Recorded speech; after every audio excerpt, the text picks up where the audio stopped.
Ja, wir sind froh als SBL, OGBL, Solidarité Syndicale, die Projekt do lancéiert zu hun mat als kapverdianische Kollegen, dat passt an dat Bild, wat wir vun eiser Erbecht tun, wo wir probéieren, die Sachen an der Entwicklungshilfe zu machen, die nicht traditionell von den ONG gemerkt haben, en l'occurrence eben als anzusetzen für eine Sozialaufsicherung für alte Leute, für ordentliche Erbecht. Und da gehört immer auch die Formation dabei, die Formation syndikal, und aber auch eine Notformation professionell, die schon an dem Projekt an einen zweiten Platz soll kommen. Aber das kann der Norman vielleicht viel besser erklären wie ich, weil hier im Terrain das Ganze feiert. Ja, ich meine, eine zweite Etappe als Formation des Adultes, die ganz wichtig ist, weil den Cap Vert will sich entwickeln, was den Tourismus belangt. Da gibt ganz viele Initiativen geholt. An der Cap Vert hat eine Reihe Gesetze, die ganz gut sind.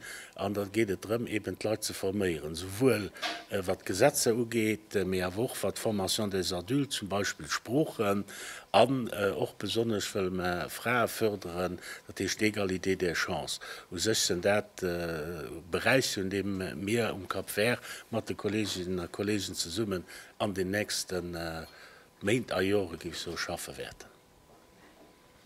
L'OGBL n'est pas uniquement le premier syndicat de la défense des intérêts des salariés et des retraités ici au Luxembourg, mais par la force des choses également de tous les salariés et de leurs familles des populations immigrées et dans ce contexte-ci des immigrés du Cap Vert. Nous soutenons de bonnes relations depuis longtemps avec le premier syndicat du Cap Vert, l'Union nationale des travailleurs du Cap Vert. Et ici, dans ce contexte, on peut encore promouvoir cette relation par un projet concret, à savoir la formation syndicale des travailleurs au Cap Vert. Et nous sommes très contents que notre ONG a réussi à avoir l'accord avec l'État luxembourgeois pour réaliser ce projet.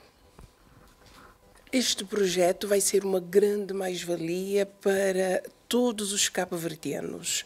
É um centro de formação sindical e profissional, vai dar oportunidade para capacitação dos trabalhadores, dos dirigentes sindicais, de modo a estarem preparados para defenderem os trabalhadores na negociação coletiva, no diálogo social e no acordo coletivo de trabalho. Também vai abarcar as mulheres e os jovens de modo a terem a oportunidade de entrarem no sindicato. Só temos a agradecer o governo luxemburguês pelo financiamento, também a ONG OGBL, também parceiro, e também o nosso parceiro, que é a OGBL, que é um parceiro da ONTCCS que remonta os anos 90, inícios do ano 90,